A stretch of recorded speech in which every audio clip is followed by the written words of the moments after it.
ሰላም ሰላም እጅጉን የተወደዳችሁና የተከበራችሁ የአሁን ስፖርት አድማጭ ተመልካቾቻችን እንደምን ዋላችሁ። የዕለተ አርብ የከሰዓት ስፖርታዊ መረጃዎችን ከአሁን ስፖርት ይዘን መጥተናል። የዝውውር መረጃዎች በአሁኑ ሰዓት ላይ እየተጧጧፉ ይገኛሉ። ሌሎች መረጃዎችንም የምናጋራችሁ ይሆናል። ማርከስ ራሽፎርድ በማንቸስተር ዩናይትድ ቤት ልምምድ መጀመሩ በዛሬው ዕለት ይፋ ተደርጓል። ተጫዋች እንግዲህ በውሰት ከሄደ በኋላ በጉዳት ምክንያት ዳግም ወደ ካሪንግተን ተመልሶ ነበር። ከጉዳት በማገገም በዛሬው ዕለት ልምምድ መጀመሩን በኢንስታግራም ገጹ ማሳወቅም ችሏል። ሌሎች መረጃዎችን ከማንቸስተር ዩናይትድ ጋር የምናነሳ ይሆናል። በተለይም ከአጥቂ ማስመራዎቻቸው ጋር በተያያዘ ማለት ነው። አርሰናልንም የተመለከተው መረጃዎችን የምናጋራችሁበት አጋጣሚ ወይም ደግሞ ፕሮግራም የሚኖረን ነው የሚሆነው። እንዲሁ ቼልሲንና ማንቸስተር ሲቲን የመሳሰሉ በርካታ መረጃዎችን ይዘን ቀርበናል። ከእናንተ የሚጠበቀው ሰብስክራይብ በማድረግ የቤተሰባችን አባል እንዲሆኑ ነው የምንጋብዛችሁ። ላይክ በማድረግ ደግሞ እንድታበረታቱን እንጠይቃችኋለን። ሁሌም አዳዲስና ትኩስ ስፖርታዊ መረጃዎችን ለማግኘት አሁን ስፖርት ምርጫችሁ ይሁን ነው የምንለው። እኛ ቀጥታ ወደ ፕሮግራሞቻችን አለፍን። ማንቸስተር ዩናይትዶች ስለ ቪክተር ዮከረስ በየቀኑ እየደወሉ እየጠይቃሉ ሲል ፋብሪዚዮ ሮማኖ እየገለጸ ይገኛል። ተጫዋች በአሁኑ ሰዓት ላይ እጅግ በጣም ክርክር ውስጥ መግባቱ ነው እየተገለጸ የሚገኘው። ምናልባትም ወደ ሕግ ሊያመራ የሚችልበትም እድል በአሁኑ ሰዓት ላይ እየሰፋ ይገኛል። የቪክተር ዮከረስ ወኪል ስፖርቲንግ ሊዝበኖች 60 ሚሊዮን ዩሮ እንዲሁም ደግሞ ተጨማሪ 10 ሚሊዮን ዩሮ በሆነ ክፍያ እንዲለቁት ቃል የገቡበትን የጽሁፍ ማስረጃ እንዳላቸው የተናገረ ሲሆን ምናልባትም በዚህ ሳምንት መጨረሻ ወይም ደግሞ በሚቀጥለው ሳምንት ውስጥ ይህ ነገር የማይፈታ ከሆነ ወደ ሕግ በመውሰድ እንግዲህ ክስ እንደሚጀምሩ ነው ወኪሉ እየገለጸ የሚገኘው። ማንቸስተር ዩናይትድ የዚህን ተጫዋች ፍላጎቱ ከፍ እያለ ይገኛል። አርሰናልም ጥያቄ አቅርቧል የሚሉ መረጃዎችን ማውጣታቸውን ተከትሎ እንግዲህ እነዚህ ሁለቱ ክለቦች የዚህ ተጫዋች ፈላጊም ናቸው። ነገር ግን ማን እየወስዷል እስካሁን ድረስ ያልታወቀ ጉዳይ ሲሆን ክለቡ ስፖርቲንግ ሊዝበን ግን ከ85 ሚሊዮን ዩሮ እስከ 90 ሚሊዮን ዩሮ እንደፈለጉ እንዲሁም ደግሞ እንደገለጹ ነው መረጃዎች የሚያሳዩት። ኦማር ቤራዳ ሻምፒዮንስ ሊግ ስላለመሳተፋቸው ሳይሆን ክለቡን ስለሚያምኑ ማንቸስተር ዩናይትድን መቀላቀል የሚፈልጉ ተጫዋቾችን ለምልመላ ፍላጎት እንዳላቸውም ተናግሯል። ማንኛውም ተጫዋች ቡድኑ ሻምፒዮንስ ሊግ ስላልገባ መምጣት የማይፈልግ ከሆነ ዩናይትድ እነሱን እንደማይፈልጋቸውም ተናግሯል። በዚህ ውስጥ አንደኛው ተጫዋች እንግዲህ ቪክተር ዮከረስ ነው። ተጫዋች በቻምፒዮንስ ሊግ የመጫወት ፍላጎት አለኝ፣ ቻምፒዮንስ ሊግ ያሉ ቲሞች ላይ የመጫወት ብዙ ፍላጎት የለኝም ማለቱን ተከትሎ እንግዲህ እንደዚህ አይነት መረጃን ኦማር ቤራዳ እየተናገረ ይገኛል። ነገር ግን የቪክተር ዮከረስ ዋነኛውና ትልቁ ኢላማ አሰልጣኙ መሆናቸው ይታወቃል። ከዚህ በፊት በስፖርቲንግ ሊዝበን እሱን ያሳደጉት አሰልጣኝ በአሁኑ ሰዓት ላይ አሰልጣኝ ሩበን አሞሪም በካሪንግተን ይገኛሉ። እነሱ ካልሆኑ በስተቀር ሌሎች ምርጫዎችን ላያደርግ የሚችልበትም ከፍተኛ እድል አለ። ኦማር ቤራዳ ግን ይህንን መናገራቸው ነው በዛሬው ዕለት ይፋ እየተደረገው።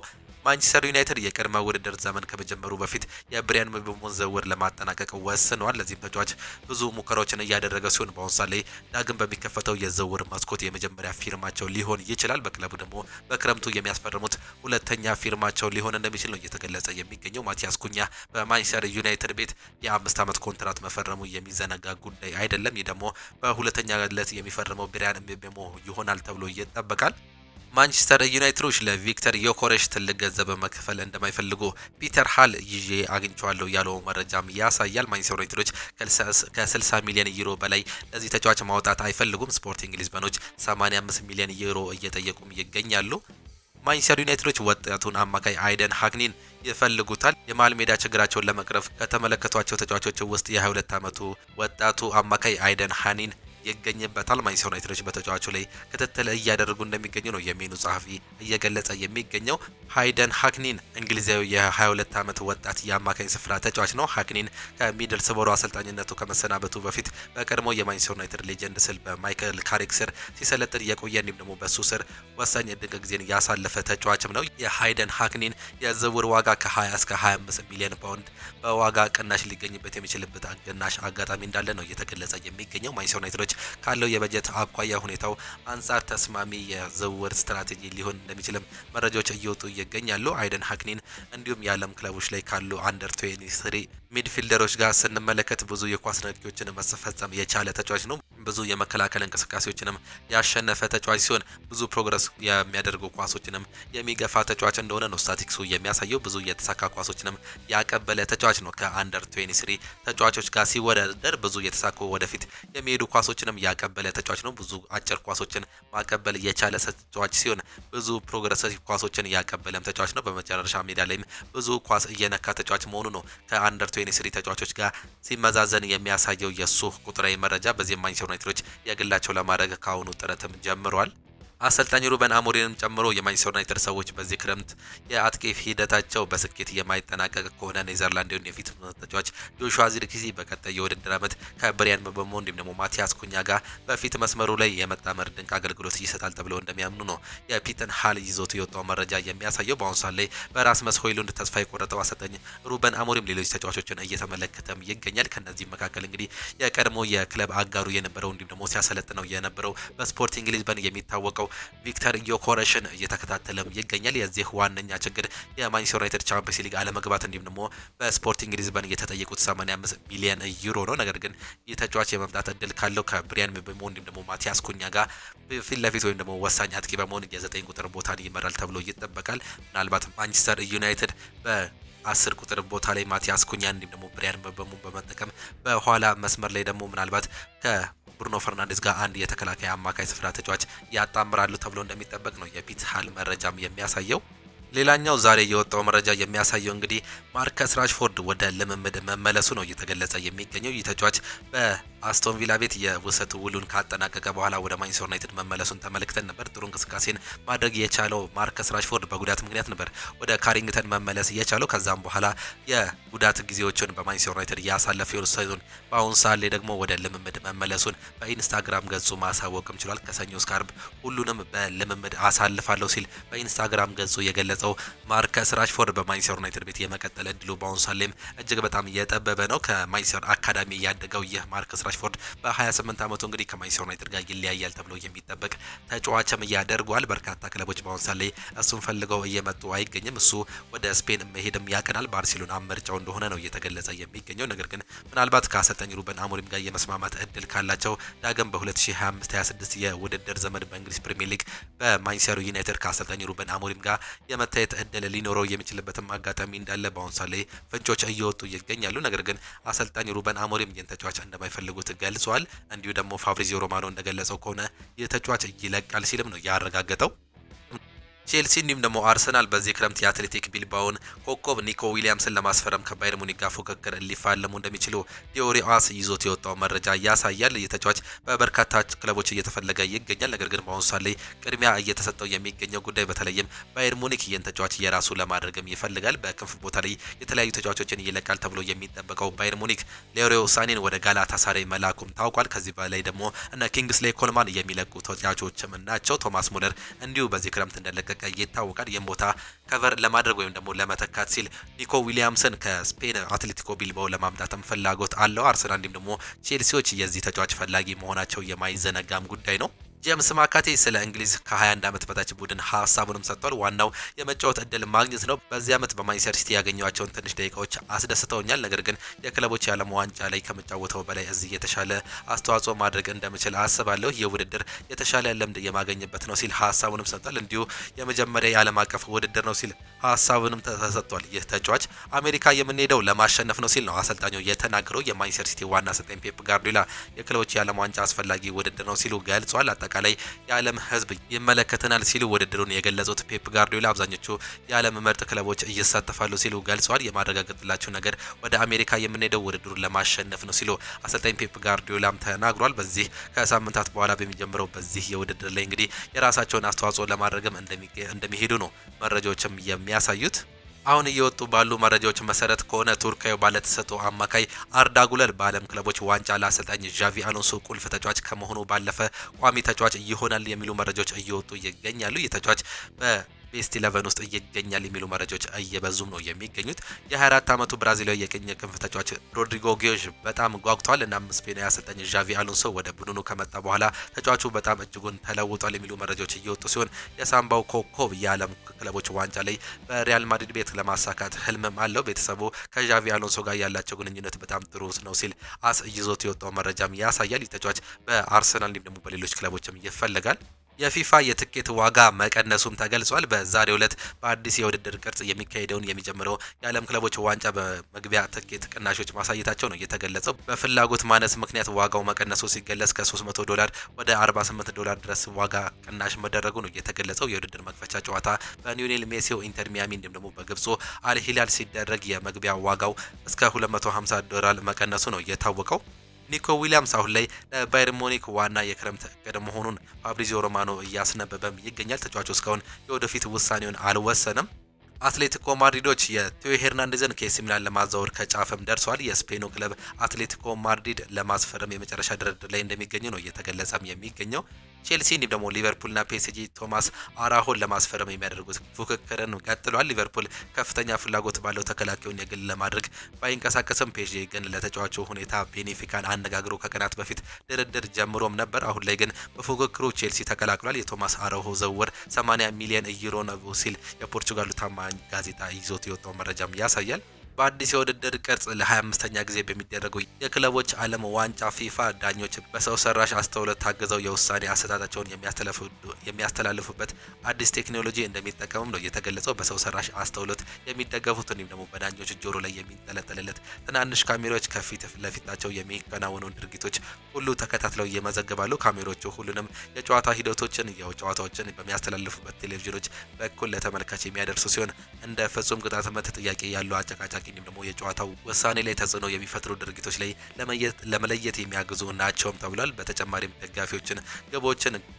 ደጋፊዎች ግቦችን፣ ግብ ጠባቂዎችን እያዳኗቸውን ኳሶች እንዲሁም ደግሞ ሌሎች በእንቅስቃሴ ሂደት የሚፈጠሩ ሁኔታዎችን ለመመልከት እድልም ይሰጣል ነው የተባለው። ቴክኖሎጂው በ6 ስቴዲየም ብቻ ተግባራዊ የሚደረግ ይሆናል። አታላንታ፣ ሎስ አንጀለስ፣ ሚያሚ፣ ኢስትራሽፎርድ፣ ፌላኒያ እንዲሁም ደግሞ ሲያትል ቴክኖሎጂ የሚገጠምባቸው ስቴዲየሞችም ናቸው። አላማው ለቴሌቪዥን ተመልካቾች አዲስ ተሞክሮ በማቅረብ መሆኑ የተናገሩት የፊፋው ዳኞች ኮሚቴ ሊቀመንበር ጣሊያኒያው ዳኞችም ለአወዛጋቢው ድርጊቶች ትክክለኛውን ውሳኔ እንዲወስኑ እድል ይሰጣልን በማለት ነው የተናገሩት። ቴክኖሎጂው በአውሮፓ ሊጎች ተግባራዊ እየተደረገ የሚገኝ በምስል የታገዘ ዳኝነት ቫር በተሻለ ፍጥነት ውሳኔ ለመስጠት የሚያስችል መሆኑን የቀድሞው ዳኛም ተናግሯል። በሌላ በኩል በቅርቡ እንዲተገበር ውሳኔ የተላለፈበት የግብ ጠባቂዎች የ8 ሰከንድ ህጋዊ ተግባራዊ መሆን የሚጀምርበትም የዓለም ክለቦች ዋንጫ ይሆናልም ሲሉ ነው የተናገሩት። አሸናፊ ቡድን 125 ሚሊዮን ዶላር በሚያገኝበት ውድድር 32 ቡድኖች ለመጀመሪያ ጊዜ የሚፎካከሩም ይሆናል። የማንቸስተር ሲቲ የአመቱ ምርጥ ተጫዋችም ታውቋል። በአሰልጣኝ ፔፕ ጋርዲዮላ የሚመሩት ማንቸስተር ሲቲዎች የውድድር ዘመኑ ምርጥ ተጫዋቾች ይፋ ተደርጓል። በዚህ መሰረት ጀስከስ ግቫርዲዮል የማንቸስተር ሲቲ የአመቱ ምርጥ ተጫዋች በመባል በአብላጫ ድምጽ መመረጥም ችሏል። ጀስከስ ግቫርዲዮል የመጀመሪያ የማንቸስተር ሲቲ የአመቱ ምርጥ ተጫዋች ሽልማትንም ነው ማሸነፍ የቻለው። ጋላታሳራይ የኢልካይ ጉንድጓንን ዝውውር ለመፈጸም እየሰሩም ይገኛሉ። ጉንድጓን ጋላታሳራይን የመከላከል ከፍተኛ ፍላጎት እንዳለው እየተገለጸም ይገኛል። የሳውዲ ክለቦችም የተጫዋቹ ፈላጊዎች ሲሆኑ ጋላታሳራይ ግን አንደኛ እርምጃ ቀዳሚ መሆኑ ነው መረጃዎችም የሚያሳዩት። ማንቸስተር ሲቲ ተጫዋች ለማስፈረምም ተስማምቷል። ማንቸስተር ሲቲ ኖርዌያዊን ወጣት አማካይ ሲቬሬ ኒፓንን ከሮሰንበርግ ለማስፈረም ከስምምነት ላይ መድረሳቸው ተገልጿል። ማንቸስተር ሲቲ የ18 ዓመቱን አማካይ ሲቬሬ ኒፓንን በ12.5 ሚሊዮን ፓውንድ ለማስፈረም ከስምምነትም ደርሷል። ተጫዋቹ የማንቸስተር ሲቲን ዝውውር ካጠናቀቀ በኋላ በውሰት ወደ ሌላ ክለብ እንደሚያቀናም ይጠበቃል። ተጫዋቹ በሮሰንበርግ በነበረው የ3 ዓመታት ቆይታ 7 ጨዋታዎችን ሲያደርግ 14 ጎሎችን አስቆጥሮ 11 ጎሎችን አመቻችቶ ማቀበልም ችሏል። ፔፕ ጋርዲዮላ ይናገራሉ። ባለፈው አመት እንደ ስፔን ቢሆን ኖሮ በመጀመሪያዎቹ ወራት በአሰልጣኝነት ስራዬ አልቀጥልም ነበር። ባርሴሎና ወይም ደግሞ ሪያል ማድሪድ ቢሆን ኖሮ ያባረሩኝ ነበር። ነገር ግን ማንቸስተር ሲቲ ጥያቄ እንኳን አልነበረውም። ትንሽ ትዕግስት ሊኖራቸው ይገባል ሲል ነው ሀሳቡን መግለጽ የቻለው። በዚህ አመት ክፉ ነገሮችን ወይም ደግሞ መጥፎ ጊዜያትን በማንቸስተር ሲቲ ቤት አሳልፍ ያለው፣ ነገር ግን ማንቸስተር ሲቲ ጥያቄ እንኳን ሊያነሳብኝ ፈቃደኛ አልነበረም። እጅግ በጣም ታገሰውኛል። ነገር ግን በስፔን በተለይም በባርሴሎና እንዲሁም ደግሞ በሪያል ማድሪድ ቢሆን ኖሮ ቀጥታ ያባሩኝ ነበር ሲል ነው ፔፕ ጋርዲዮላ ሀሳቡን መስጠት የቻለው። ቶተናም ሆትስፐር ጃክ ግሪሊሽን ለማስፈረም እስከ 40 ሚሊዮን ፓውንድ የሚያወጣ ይፋዊ ጥያቄ አቅርቧል። ይህ የሆነው ተጫዋቹ ከማንቸስተር ሲቲ የክለቦች የዓለም ዋንጫ ቡድን ውጪ በመደረጉ ነው። በሁሉም ወገኖች ወይም ደግሞ በተጫዋቹ እንዲሁም ደግሞ በክለቦቹ መካከል ያለው ድርድር በጥሩ ሁኔታ እየተካሄደም ይገኛል። ኤቨርተንም ተጫዋቹን ለማስፈረም እየተፎካከረ ቢሆንም ጃክ ግሪሊሽ ግን ወደ ቶተናም መሄድን ይመርጣል ሲል ፋብሪዚዮ ሮማኖ እያወጣው መረጃም ያሳያል። ፊል ፎደን ስለ ክለቦች ዓለም ዋንጫ ሀሳቡንም ሰጥቷል። ከተጫዋቾች ጋር ዋንጫውን ስለማሸነፍ ስንነጋገር ነበር። ዋንጫውን ማሸነፍ በጣም አስደናቂ መሆኑ ግልጽ ነው። በዓለም ዙሪያ ካሉ ክለቦች ምርጡ መሆን ማለት ነው ሲል ነው ሀሳቡን መግለጽ የቻለው። በዚህ የዓለም ክለቦች ዋንጫ ላይ የራሳችንን አስደናቂ ጊዜ ማሳለፍ አለብን። በዚህ ዓመት ያለ ዋንጫ ከማጠናቀቅ ይህንን ዋንጫ በመውሰድ እንግዲህ የግላችንን ታሪክ መስራት አለብን ሲል ነው ፊል ፎደን ስለ ማንቸስተር ሲቲ እንዲሁም ደግሞ ቀጣይ ስለሚመጣው ውድድር ሀሳቡንም መግለጽ የቻለው። ትላንትና በወጣ ሰበር መረጃ መሰረት እንደ ሪኮርድ ፖርቹጋል ዘገባ ከሆነ አርሰናል ለቪክተር ዮከረስ 55 ሚሊዮን ዩሮና እየታየ የሚጨመር 10 ሚሊዮን የዝውውር ጥያቄ ማቅረባቸው ነው እየተገለጸ የሚገኘው። አርሰናሎች ይህን ተጫዋች በአሁኑ ሰዓት ላይ ራዳራቸው ውስጥ ከቶታል። ስፖርቲንጎችን ይህንን የዝውውር ጥያቄ ውድቅ እንደሚያደርጉትም ነው የሚጠበቀው። ከዚህ ተጫዋች እስከ 70 ሚሊዮን ዩሮ እንደሚፈልጉ ከዚህ በፊት የስፖርቲንግ ሊዝበን ዳይሬክተር የሆኑት ሀሳባቸውንም ገልጸው ነበር። በዚህም የተነሳ ከቪክተር ዮከረስ ጋር እሰጥ አገባ እንዲሁም ደግሞ ጥል ውስጥ መግባታቸው ነው የተገለጸው። የተጫዋች በአሁኑ ሰዓት ላይ በአውሮፓ ታላላቅ መድረኮች መጫወት ይፈልጋል። በተለይም በእንግሊዝ ፕሪሚየር ሊግ ራሱን ማሳየትም ይፈልጋል። ከነዚህ መካከል አንደኛው አርሰናል ፈላጊ እንደሆነ ተመልክተናል። የተጫዋች ዋነኛ ኢላማው ወይም ደግሞ ሀሳቡ በአውሮፓ ቻምፒየንስ ሊግ የመጫወት ከፍተኛ አላማም አለው። አርሰናል ይህን ተጫዋች እንግዲህ ለማግኘት ዋነኛ የሚጠቀምበት እድልም ይህ የአውሮፓ ቻምፒየንስ ሊግ እድል ነው። በዚህም የተነሳ ማንቸስተር ዩናይትድ ይህንን እድል አለማግኘቱን ተከትሎ ከዚህ ተጫዋች ጋር የሚያደርገው ድርድር እጅግ በጣም ከባድ እንዳደረገበትም ፋብሪዚዮ ሮማኖ ገልጾም ነበር። ነገር ግን ትናንትና በወጣ ተአማኒ መረጃ መሰረት አርሰናል ለቪክተር ዮከረስ 55 ሚሊዮን ዩሮ እንዲሁም ደግሞ አድሶን 10 ሚሊዮን ዩሮ ጥያቄ እንዳቀረበ ነው እየተገለጸ የሚገኘው። መልሱ እስካሁን ድረስ አልታወቀም። ሮድሪጎ ጌዥ የማይታመን ብቃት አለው። እሱ የቡድኑ አካል ቢሆን ደስተኛ ነኝ፣ በችል አዘዋውራለሁ፣ ስለ ብቃቱ ለአርሰናል ዳይሬክተርም እነግራለሁ ሲል ጋብሪኤል ማጋሌዝ ስለ ሀገሩ ልጅ ሮድሪጎ ጌዥ ተናግሯል። የተጫዋች በአርሰናል ቤት ባየው እጅግ በጣም ደስተኛ ያደርገኛል። በሀገር ስንጫወት ብዙ ነገሮችን ከሱ ማየትም ችያለሁ። በአጥቂ ቦታ ላይ ብዙ ነገር ይጨምርልናል ብዬም አስባለሁ። አርሰናሎች ቢያመጡት ደስተኛ ነኝ። የራሴንም ሁኔታዎች አይቼ ማለትም ደግሞ የተጫዋች የመምጣት አላማ ወይም ደግሞ እቅድ ካለው የራሴን ሁኔታዎችን ለአርሰናል ጥሩ የሚያደርጉትንም ነገሮች መጨመር እፈልጋለሁ ሲል ጋብሪኤል ማጋሌዥም ተናግሯል። ቤንጃሚን ሼሽኮ፣ ቪክተር ዮከረስ እንዲሁም ደግሞ ዋትኪንስ በአርሰናል የአጥቂ ዝርዝር ውስጥ በከፍታ ላይ ተቀምጧል። አርሰናል አጥቂ ከማስፈረሙ በፊት በእነዚህ ነገሮች ላይ ከግምት ውስጥ እያስገባል። ተጫዋቹ በሜዳ ላይ እንዲሁም ደግሞ ከሜዳ ውጪ ባህሪው ምን አይነት ነው የሚለውን የአጥቂ ችሎታውን፣ የተጫዋቹ ዋጋ፣ ገንዘብ የሚከፈልበትን ሁኔታ፣ ጥቅም ቦነሶች እንዲሁም ደግሞ ለተጫዋቹ ወኪል የሚሰጠው ክፍያ ከግምት ውስጥ እንደሚያስገባ ተዘግቧል ሲል ዴቪድ ኦርነስቲን ሀሳቡንም ገልጿል። ከነዚህ ተጫዋቾች ውስጥ አንዱ በአርሰናል ቤት በ2025/26 የእንግሊዝ ፕሪሚየር ሊግ ውድድር ውስጥ እንመለከታቸዋለን። የትኛው የሚለው እስካሁን ድረስ ያልታወቀ ጉዳይ ነው። ነገር ግን እነዚህ ከላይ የዘረዘርኳቸው ነገሮች በአርሰናል ዋና ራዳር ውስጥ የሚመለከቱት ናቸው ሲል ነው የገለጸው።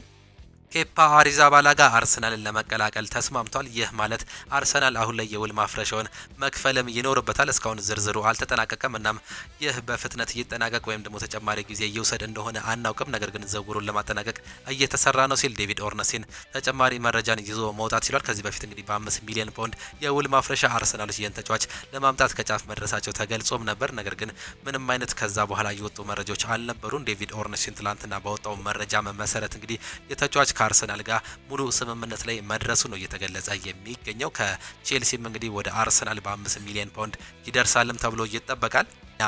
ትላንትና በወጣ ሰበር መረጃ መሰረት እንደ ሪኮርድ ፖርቹጋል ዘገባ ከሆነ አርሰናል ለቪክተር ዮከረስ 55 ሚሊዮን ዩሮና እየታየ የሚጨመር 10 ሚሊዮን የዝውውር ጥያቄ ማቅረባቸው ነው እየተገለጸ የሚገኘው። አርሰናሎች ይህን ተጫዋች በአሁኑ ሰዓት ላይ ራዳራቸው ውስጥ ከቶታል።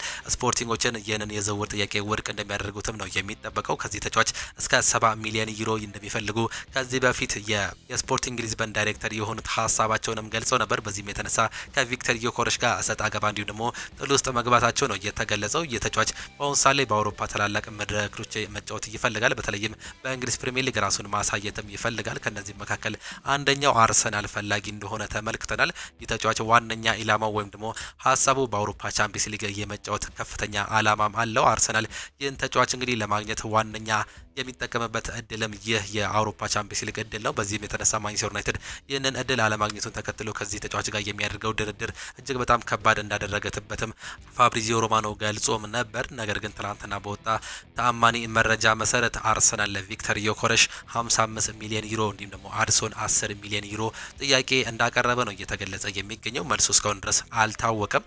ሮድሪጎ ጌዥ የማይታመን ብቃት አለው። እሱ የቡድኑ አካል ቢሆን ደስተኛ ነኝ፣ በችል አዘዋውራለሁ፣ ስለ ብቃቱ ለአርሰናል ዳይሬክተርም እነግራለሁ ሲል ጋብሪኤል ማጋሌዝ ስለ ሀገሩ ልጅ ሮድሪጎ ጌዥ ተናግሯል። የተጫዋች በአርሰናል ቤት ባየው እጅግ በጣም ደስተኛ ያደርገኛል። በሀገር ስንጫወት ብዙ ነገሮችን ከሱ ማየትም ችያለሁ። በአጥቂ ቦታ ላይ ብዙ ነገር ይጨምርልናል ብዬም አስባለሁ። አርሰናሎች ቢያመጡት ደስተኛ ነኝ። የራሴንም ሁኔታዎች አይቼ ማለትም ደግሞ የተጫዋች የመምጣት አላማ ወይም ደግሞ እቅድ ካለው የራሴን ሁኔታዎችን ለአርሰናል ጥሩ የሚያደርጉትንም ነገሮች መጨመር እፈልጋለሁ ሲል ጋብሪኤል ማጋሌዥም ተናግሯል። ቤንጃሚን ሼሽኮ፣ ቪክተር ዮከሬሽ እንዲሁም ደግሞ ዋትኪንስ በአርሰናል የአጥቂ ዝርዝር ውስጥ በከፍታ ላይ ተቀምጧል። አርሰናል አጥቂ ከማስፈረሙ በፊት በእነዚህ ነገሮች ላይ ግምት ውስጥ እያስገባል። ተጫዋቹ በሜዳ ላይ እንዲሁም ደግሞ ከሜዳ ውጪ ባህሪው ምን አይነት ነው የሚለውን የአጥቂ ችሎታውን፣ የተጫዋቹ ዋጋ፣ ገንዘብ የሚከፈልበትን ሁኔታ፣ ጥቅም ቦነሶች እንዲሁም ደግሞ ለተጫዋቹ ወኪል የሚሰጠው ክፍያ ከግምት ውስጥ እንደሚያስገባ ተዘግቧል ሲል ዴቪድ ኦርነስቲን ሀሳቡንም ገልጿል። ከነዚህ ተጫዋቾች ውስጥ አንዱ በአርሰናል ቤት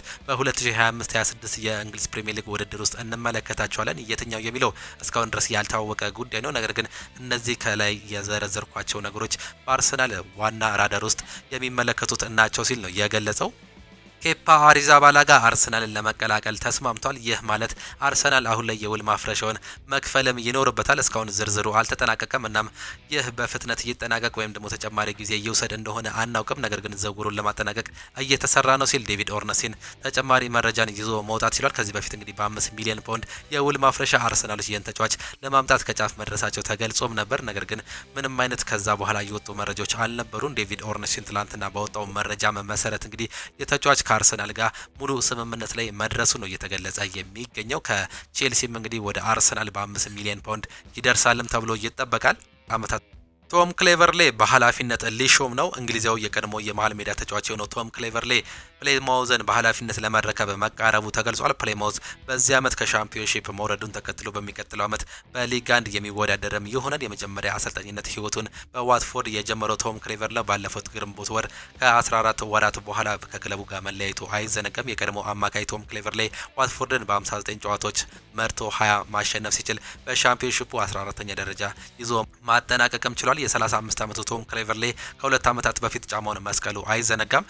ኬቨን ዴብሩይንም ናፖሊን ተቀላቅሏል። የሴሪያው ሻምፒዮን ናፖሊ ቤልጂየማዊን አማካይ ኬቨን ዴብሩይንን ማስፈረማቸውን በይፋም አሳውቋል። የ33 ዓመቱ ኬቨን ዴብሩይን በናፖሊ ቤት ለተጨማሪ ዓመታት የመቆየት አማራጭ ያካተተ የ2 ዓመት ውል መፈረሙ ነው የተገለጸው። ማንቸስተር ሲቲ ከ10 ዓመታት በኋላ የለቀቀው ኬቨን ዴብሩይን በነጻ ዝውውር ናፖሊን ነው የተቀላቀለው። የተወደዳችሁና የተከበራችሁ የአሁኑ ስፖርት አድማጭ ተመልካቾቻችን ለዛሬ የነበረን ስፖርታዊ መረጃዎቻችን ይህንን ይመስሉ ነበር። ፕሮግራሞቻችንን እንዴት አያችኋቸው? ሀሳብ አስተያየታችሁን ኮሜንት ቦክስ ላይ ልታጋሩ እንችላላችሁ። የዛሬ የአሁኑ ስፖርት ፕሮግራሞቻችን ይህንን ይመስሉ ነበር። በነገው ጠዋት ፕሮግራሞቻችን እስከምንገናኝ ድረስ ቻው ቻው። መልካም ጊዜ፣ መልካም ምሽት ይሁንላችሁ።